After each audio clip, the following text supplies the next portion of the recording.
Welcome back. Today we're going to begin the study of the respiratory system, which again is a natural place to follow on the cardiovascular system. It's intimately connected in function and very close together in its physiology and structure as well.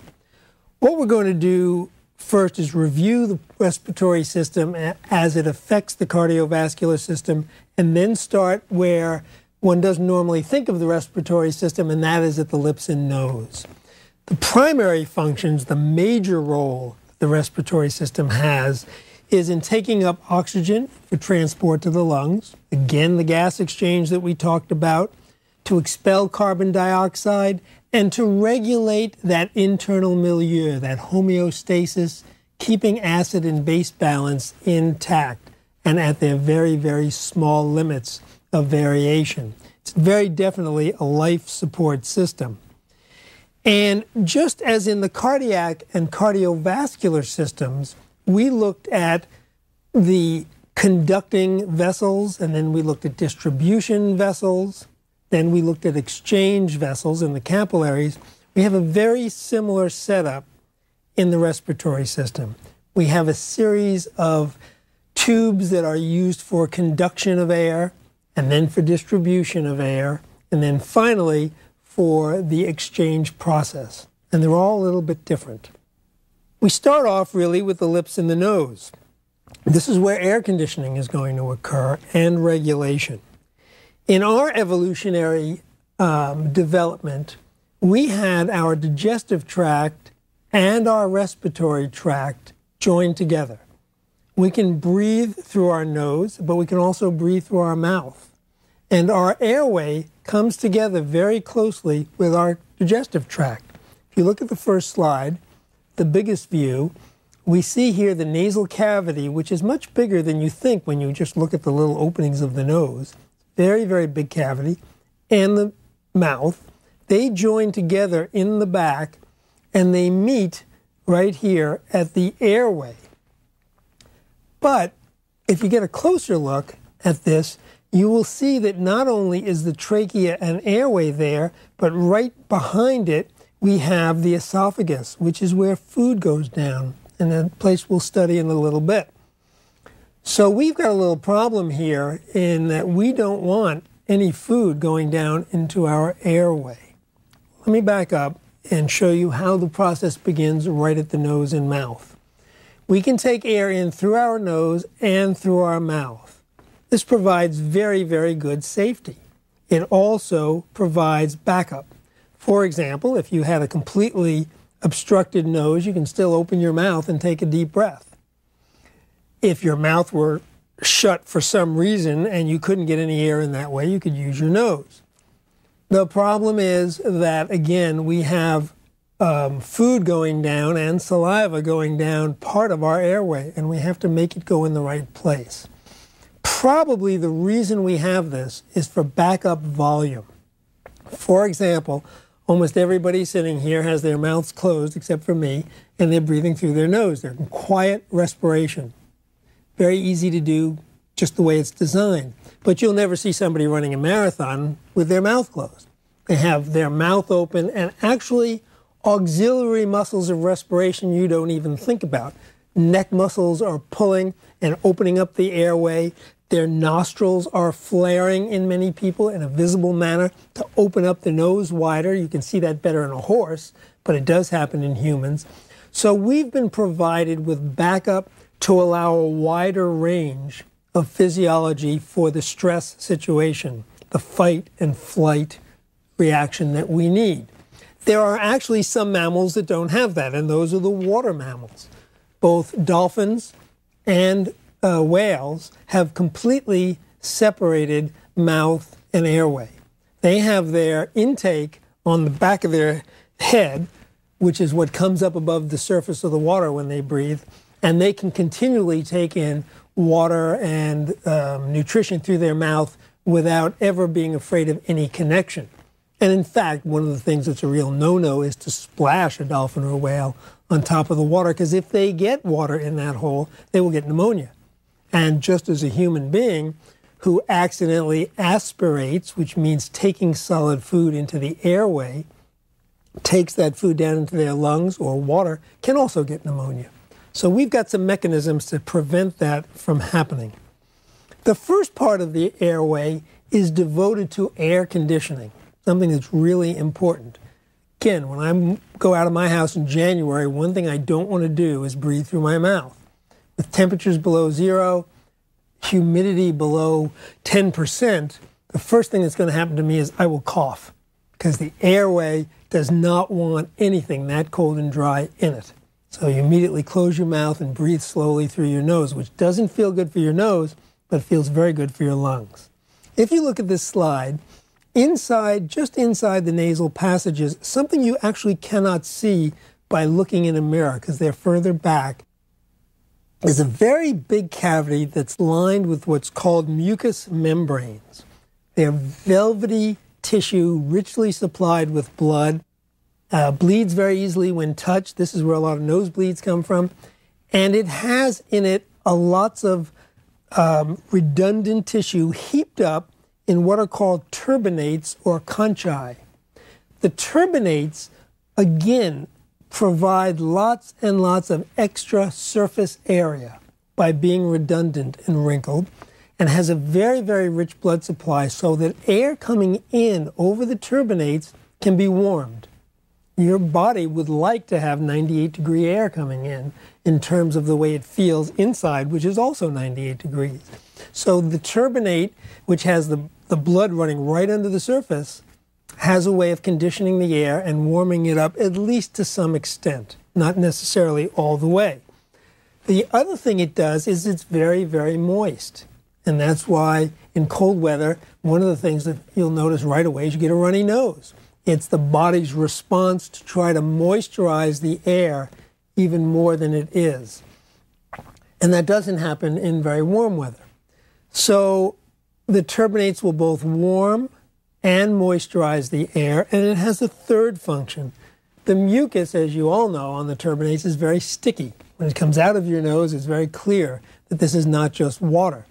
And it catches dust and particles of foreign bodies that can later be either brought into the throat and swallowed or blown out your nose, as happens when you sneeze.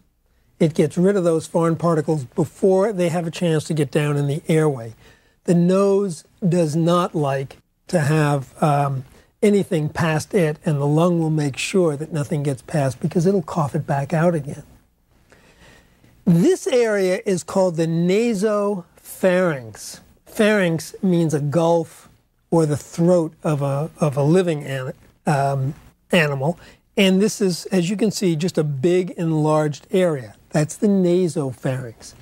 In the back of the mouth, we have the oral pharynx, and these two join together in the back of the throat right here.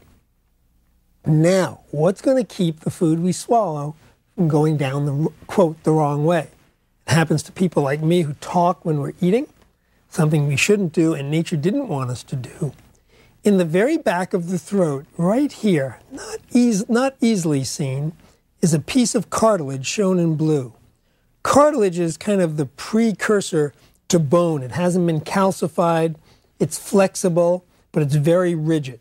Not as rigid as bone, but not as flaccid as soft tissue. And it's anchored right here at the tip of the arrow and angles up and back. And it's called the epiglottis. It's covered with mucous membrane also, just like the rest of the cavity is. When we swallow, what happens is the trachea, which is right here, here's the opening to the airway, which is in front of the esophagus, this little slit is the esophagus, rises up to meet the epiglottis. The epiglottis flaps back again because the tongue pushes it back and the food or water also push it back in its flexible state, and it makes the swallowed objects go back down into the esophagus and miss the opening to the trachea. This is really important.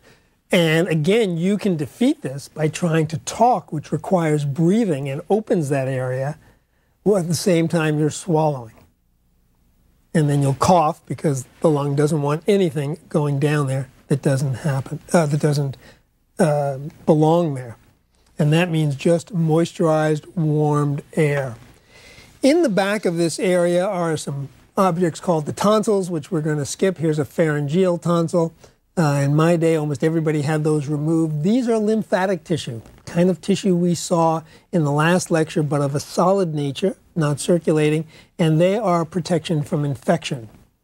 We have the hypopharynx, which is the lowest portion of the pharynx. And finally, we get down to what is called the voice box, or the larynx. The larynx is a very small object whose sole function is to produce sound. Remember that the lips and the tongue, which is what we really associate with speech and song, are there to form the shapes of that sound. Without the lips and the tongue, we would not have discernible words. We just have noise. But the larynx is the one that forms the sound. It's the organ of sound production.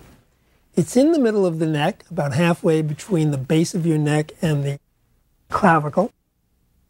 And it's right in the midline. This is a front view of the larynx.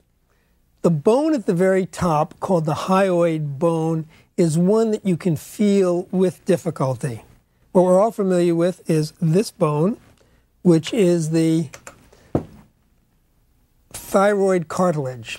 Again, it's not real bone. It's mostly cartilage, has very little calcium in it.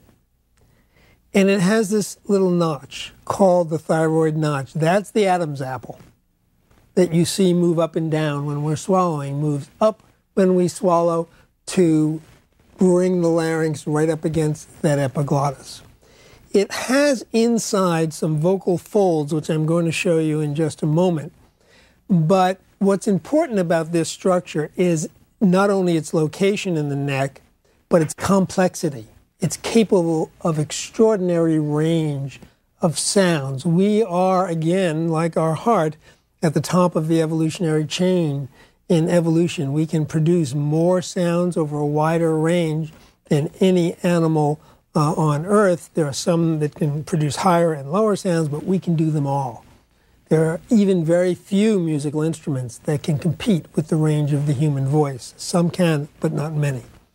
Down here, just for information we will study later, is the thyroid gland, which surrounds the trachea, the bottom part that's below the larynx. If you look at the backside of the larynx, something you don't get to see very often, you can see it's very complex. It has lots and lots of different bones and cartilages, as well as muscles and membranes surrounding it. The sounds which emit, probably with the exception of a Bronx cheer, are all modulated by our tongue and our lips. And this range can be a problem too, because it can often cause a great strain on the voice itself if overused. Because what we do to make this sound is we tighten what are called the vocal folds. Inside that box, which is what it truly is something called the vocal folds. We tend to call them vocal cords, and that's really not correct. A cord to me always seemed like the string on an instrument that was stretched tight but was able to vibrate freely in the air, having air on all sides of it. The vocal folds actually are not free form. They are in the middle of the trachea. This is the front of the patient, and this is the back of the patient. The reason these are always oriented this way is because when doctors put a mirror inside the back of your throat to look down, this is the way they're going to see it. So we look at our pictures the same way. We're looking from top to bottom. This is the vocal ligament. This is the tight cord-like structure that goes from front to back and attaches on this movable cartilage called the arytenoids and has a fold of tissue going to the side of the larynx. This would be your normal resting position. This is the rima glottis, some word you can quickly forget. It just means the opening between the cords. As with a musical instrument, the tighter the tension on the cords, the higher the pitch. So as you stretch the cords tighter, the voice will get higher and higher and higher. Now, this is carried out by all these small muscles and nerves inside the larynx. They're called the intrinsic muscles, and they are able to tighten and modulate the cords. This is the way it looks when you're resting. You're breathing normally, you're not making any noise. There is enough room here for the air to get in and out without vibrating the cord. Now, if you then move to the next slide, here's the cord in forced inspiration. We're taking a deep breath in, and we need the widest amount of room. This is when the larynx is acting as an organ of respiration, not what we call phonation. The next look, the cords are tightly pulled together. There's a little slit of airway, and that's where the cords are during phonation, making sounds. They're pulled tight to varying tightnesses, and you're vibrating them. The slower the vibration, the deeper the voice. The higher the vibration, the faster, the higher the voice. So it's really cycles per second, just like on an instrument. Male hormones have an effect on these cords. They tend to make these thickened. And just as it is in your piano, the thicker strings are at the bottom of the piano scale in the bass, and the thinner strings are at the top. Thicker vocal cords make a lower, deeper voice. And finally, in this series, we look at this lateral view. This is the side view. Here's that arytenoid cartilage holding the cord, and this is the normal resting position from the side. Look at these muscles here. These are called the cricothyroid, because this cartilage is called the cricoid cartilage. This is the thyroid cartilage, which we've seen. And they go from here to here. And if you look in this one, from here to here. There's 2 leaves of it. What will happen when we contract that muscle? We pull the entire voice box down from this dotted line to here. In other words, we rock it forward on its axis and pull it down. Now, what happens is the cartilage here can't move very much.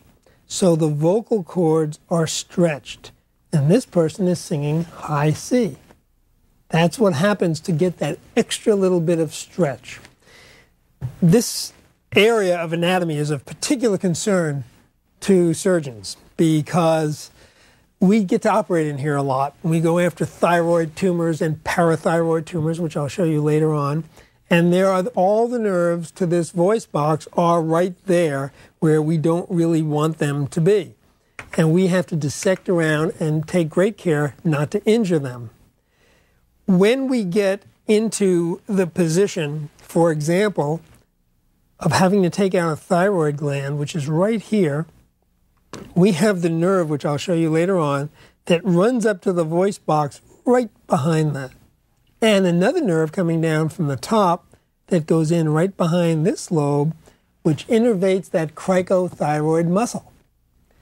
If you injure those, various things are going to happen. There was a famous opera singer in New York who was having her thyroid removed, and the surgeon accidentally cut her superior laryngeal nerve, which went to the cricothyroid muscle. What immediately happened to her was she began to talk like this because she couldn't maintain the tension during her phonation that's required for basic voice control. Patients who have this nerve cut tend to have lower voices, some like that, and they tend to have voice fatigue because at the end of the day, they're unable to maintain the tension. But worst of all for this woman was that she could no longer hit high C. That nerve is actually called by surgeons today the nerve of Galli-Curci because it ended her career. And we're all very careful when we're in there trying not to injure anybody's superior laryngeal nerve. The other thing that you have is the recurrent laryngeal nerve, which innervates everything else in the larynx. And when that is injured or cut, the vocal cord comes to the center initially, because it's paralyzed. And it's overcome by the pull of the other muscles in there. Eventually, it'll become more floppy and flaccid, and the patient becomes hoarse. And that's a permanent hoarseness because you've only got one cord giving you the phonation and the other one just flopping in the breeze. Very bad injury, one we take great care to avoid. And in fact, when taking out a thyroid, 3/4 of the operation is spent protecting those two nerves. And then the rest of it just removing the gland. These injuries, fortunately, are in good hands, are very, very rare, but it's something that nature doesn't do to us very often, but surgeons do. Let me talk a little bit about tracheostomies, because this is an area that we hear a lot about, and I've run into a number of people who think this is a really easy operation. They would love the opportunity to help someone out by doing a tracheostomy. This is a very bad idea. This operation is one of the most underrated operations in all of surgery. It's not the hardest, but it's very, very underrated as to how much trouble you can get in doing it. And this occurs because what some doctors, but mostly lay people, don't know is that there's two kinds of tracheostomies. There's an emergency tracheostomy and an elective one. When you have obstruction anywhere above the larynx on this slide, you could have a piece of meat stuck in the back of your throat. You could have cord paralysis. You could have any number of things that cause airway obstruction. One of the ways to get around that would be to make a hole down here, somewhere in the trachea, and bypass the oral pharynx, the nasopharynx, or the larynx.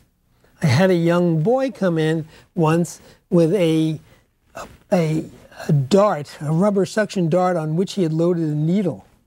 And as he was blowing this dart, he took a deep breath first, and the dart came in, landed right behind his cords. Now, he was very lucky. The dart went all the way down to his trachea and stuck there. If it had hit his cords, both cords would have come together in spasm, and he would have died of airway obstruction.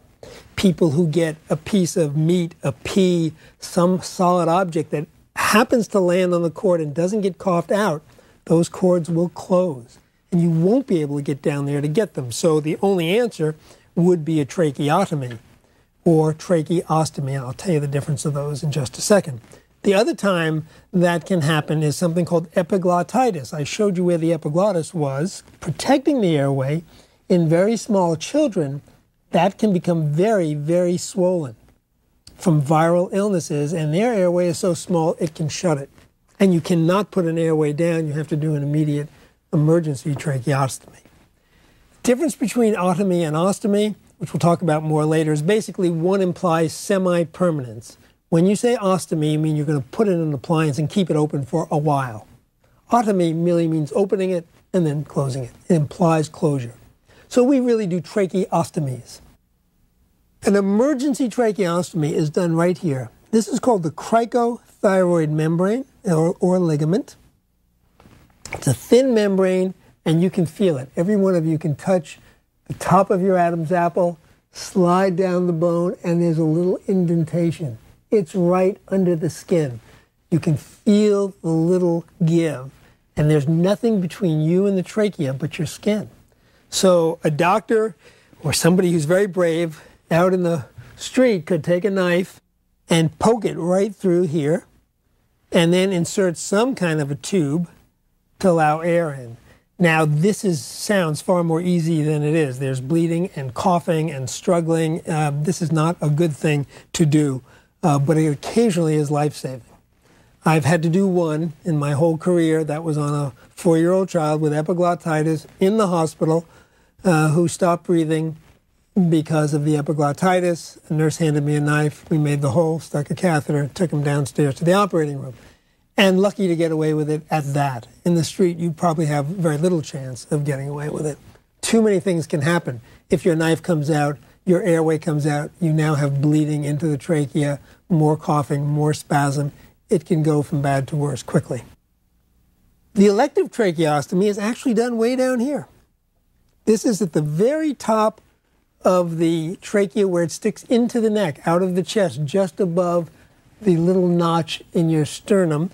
and we go here in the operating room. You cannot do this as an emergency. There are too many things in the way. There are muscles, there are fascial planes, there are vessels, and sometimes even the thyroid. You need lights, instruments, retractors, and a lot of experience. The reason we put it in here is because this one is too close to the cords. Remember, your anatomy, right above here are the vocal folds. Now, if you leave a foreign body in here, you'll eventually get infection in the cords, and they will scar up, and the patient will have damaged cords. So we do this as an emergency, and then we move it down here, where it can be left in as long as necessary and lifelong in some cases if it's needed. For example, people who get cancer of the larynx from smoking and excessive drinking can sometimes have their larynx removed. They lose their voice, and they have a permanent tracheostomy down here. And they have this esophageal voice that they learn to do by actually swallowing air, burping, and making sounds as the burped, expelled air comes out. That's the upper airway. This is where it all began, and now the physiology part of that is the lower airway. And we talk a great deal about the pleura and the pleural spaces, and I need to review that again with you. If you remember this slide from earlier on, we have both pleural spaces on the right and the left containing a lung and the pleural lining. This is the parietal pleura, the one that's against the wall, and here's the visceral pleura shining against the lung. It was the same as the pericardium. I want to go one more time over how that happened, because the way it happens in the heart, the way it happens in the lung, and the way it happens in the intestines is all the same. The embryology is really very important, and if you understand it now, I think you'll understand it very well when we get to the abdomen, and we can move on quickly. Once again, picture me standing in the closet, coffin, the small room, and blowing up a balloon. This time, though, I'm going to have someone back-to-back doing it with me because we have two lungs. And between us is the heart already in its pericardium. Now, as I'm sideways doing this, you're looking at me, so I'm the right lung. I blow up the balloon goes out and hits the wall of the room I'm in and presses against it. It becomes very thick and tough. It is the parietal pleura. Parietes meaning wall. But as I keep blowing, the part near my mouth is going to start to expand and press against my face and my body because it has no place else to go, and it will line me in a very thin layer. That's the visceral pleura. That's the part that was in the heart, what we call the epicardium. The part that was stuck to the heart that we couldn't peel off. Same thing happens in the lungs. It becomes stuck to the lungs. It's the shining surface. And if you try to tear that off, you tear the lung. The thicker part is the outer pleura that maintains the integrity of the pleural space. And you might even think of what happens to the two parts that meet behind me. After all, the balloons are going to come together directly behind me. There's actually a ligament there called the inferior pulmonary ligament. And medical students have to find that in the cadavers just to show where it is. It doesn't have a lot of clinical significance, but it's part of the embryology. So that's the contained space. Now, in the pericardium, there was fluid lubricating the sac. The same thing happens in the pleura. This is not a real space. The artist here is indicating more of a space than we actually have. The space is only a potential space. Inside of it is a lubricating fluid, which is renewed, and that lubricating fluid allows the lung to expand and close with relative ease. I'm going to come back at a certain point and talk about some of the things that can happen here, but what we need to know now is that this structure, again, is conduction, distribution, and exchange, just like the vessels. If we look at a slide of the whole system again, we can see that our conducting system is going to be composed of first the trachea. We leave the larynx out of this because that's phonation, voice production. The next segment is the trachea. The trachea is made of soft, pliable cartilage rings, which are depicted here as dark, and little membranes in between. It's roughly circular, although it tends to be flat on the backside. And it is a conduction airway that has no function at all in exchange. It just brings the air to the lungs. And then it divides on the two sides, and the exact spot where it divides is called the carina, and the carina just is the Y-shaped position of this area. And finally, it goes into a right and a left main stem bronchus. The main stem bronchi, which is plural, are, again, conducting airways. They only bring the air to the right and left side. They divide sequentially into smaller and smaller segmental bronchi, and the whole thing is known as the tracheobronchial tree. And in fact, if you turn this upside down like this, you'll see that it looks like a tree with many, many branches. Now you can see in this slide the divisions. Here's the first of 3 divisions of the bronchi from the main stem to segmental bronchi and then into smaller and smaller ones. And actually, doctors have to learn every single one of these by name. They're very consistent because at some point you have to look inside here. In the old days with a steel instrument, today with a flexible instrument, and you can look up into any one of these, getting down into very small divisions and see any pathology or problems going on, sometimes correct those problems. So this anatomy is extremely important to physicians. The lung itself, after the divisions of the bronchi are understood, divides itself into lobes. And the lobes of the lung are something else we pay a great deal of attention to. These 2 lungs have been taken out of the body and are being looked at from the side. So if I go over to this statue and remove these lungs, what you're seeing is what you would have seen on the side of the whole lung here. This is the front, and then there's a back section, and this represents the vessels going in, the veins coming back out, and the bronchi themselves. The lungs are not hollow. We think of them as balloons, but they're not. They are much more like a very, very fine sponge, and I'll show you why that has to be. The lungs are divided into 3 lobes, although it doesn't look it here. We have an upper lobe here, or superior lobe. We have a middle lobe here, and we have a lower or inferior lobe. On the left side, this is called a fissure. The little creases that separate these lobes, embryologically, the fissure between the upper and the middle lobe on the left disappeared somewhere back in time. I don't know why. I don't know why that was an advantage. I have to think it was an advantage, but I can't tell you the answer to that. So the upper or superior and middle lobes are combined on the left side. That's the only difference.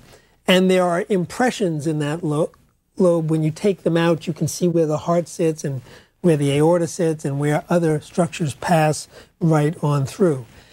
The lobes are also divided into smaller segments, and those segments are named by the bronchi that go to them. So in the tracheobronchial tree, we looked at the segments, and if we look again at this picture, we will see that each of these has a segment to which it supplies air. And we look at them, and when we would write about them, we would write a report based on a normal trachea, primary bronchi, secondary, and so on, down to the bronchioles. We can't actually get any instruments down that far, but we have other ways to look at it. From a practical point of view, it's actually much easier to remove a lobe or a lobule than it is to get down to the small sections. If, for example, somebody had a cancer out here, this lobe is fed by 1 or 2 main vessels, drained by 1 or 2 main vessels, and has its air supply in 1 or 2 main airways. So we go in between here, dissect our way in. We only have a few things we have to take care of to get that out. Same thing with the lung itself. If you go in and you just cut the main stem bronchus here, sew it up or staple it, which is what is done today. Staple across the two big vessels, the pulmonary artery and vein. You can take this entire lung out very quickly and with very little difficulty technically than it would be to cut just, for example, this upper segment right here. Because here we'd have dozens and dozens of little vessels, bronchioles, and veins that we would have to look at to get out. This is done in surgery usually for cancer, some patients with emphysema, some patients with infection. The problem is there's another trap. Patients who have these diseases, emphysema, lung cancer, and many infections, are heavy smokers. They have destroyed much of the reserve of their lungs, and they don't have the reserve that a normal healthy person has. I could take a whole lung out of the average healthy non-smoking person, and they'd get along great on that other lung. They wouldn't have much trouble. But if the other lung is also damaged, they're going to have a lot of trouble breathing, and they may become pulmonary cripples, unable to do much but sit around and walk and trail behind them an oxygen tank, which I'm sure you've all seen. So dealing with the diseases here has this inherent trap. The people who need the surgery are the ones who can't always have it. They won't survive. We get then through all the conducting systems, and that brings us to the exchange area. We talked about it on the capillary side. We need to talk about it now on the pulmonary side. The alveoli, and the singular is alveolus, is the exchange portion of the lung. These are tiny microscopic air sacs. Once you get below the level of the bronchiole, we're talking about microscopic disease. So if we come down and look where we are, and look at the similarity between this and the vascular system. We get down into terminal bronchioles, the way we got down into arterioles, and look what we have. Lots of smooth muscle surrounding it again. We didn't have that up in the higher portions of the bronchial tree. We had cartilage. You can't constrict your trachea or your main stem bronchus. But down here you can. The cartilage is gone.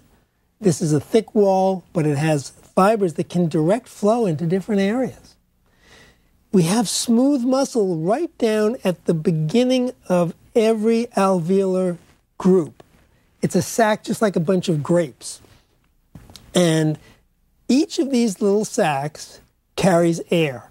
Now, when the air is forced in here, don't forget at the same time, the vessels that are coming along here, the pulmonary artery and vein that have now broken down into arterioles and venules, are going to spread out like a net all over the alveolus.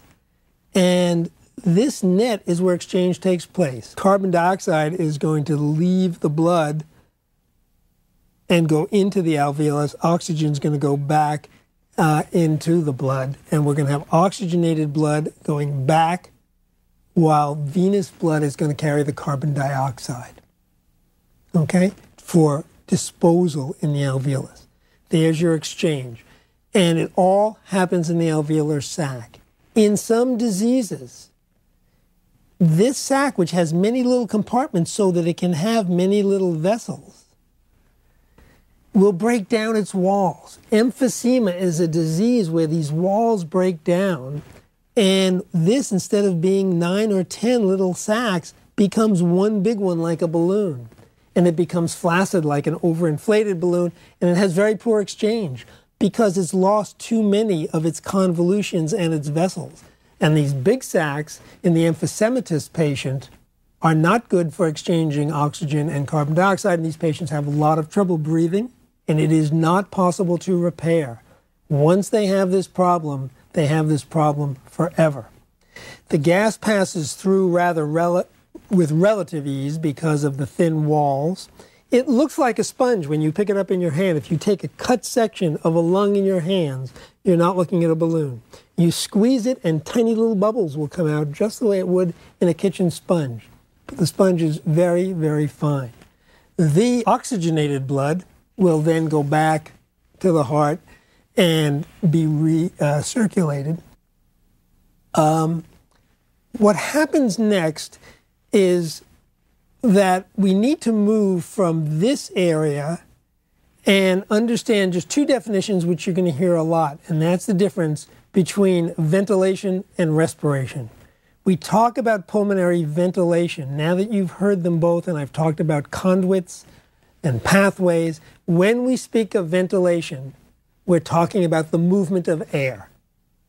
When we talk about respiration, we're talking primarily about exchange. Now, respiration occurs here.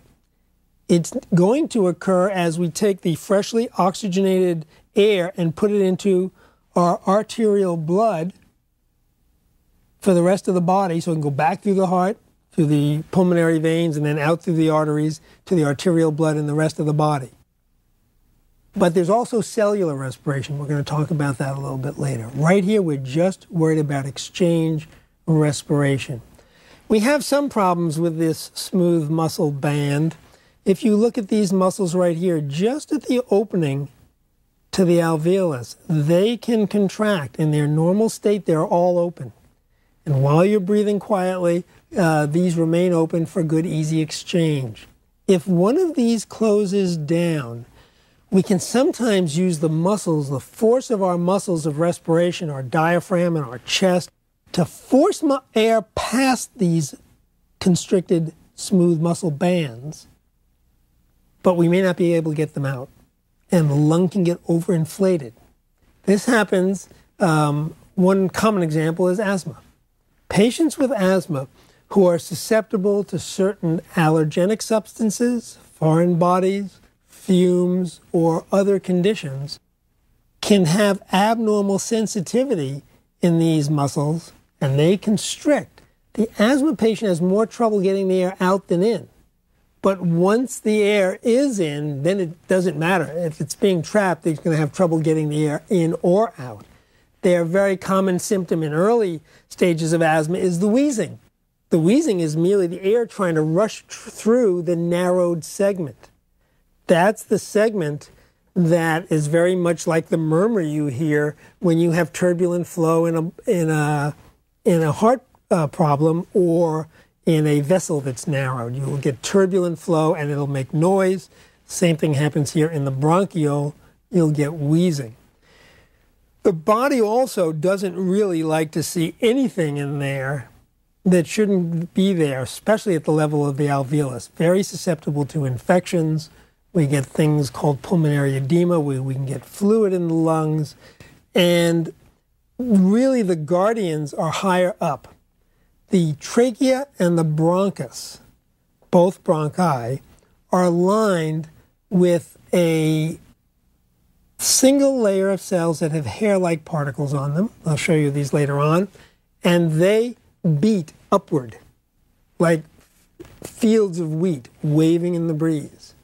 And when particles come down into there, smoke, soot, dust, pollen, they beat upward and they try to eject the particles and get it up into your throat where you can cough them out into the back of your mouth, and they can either be swallowed or spit out.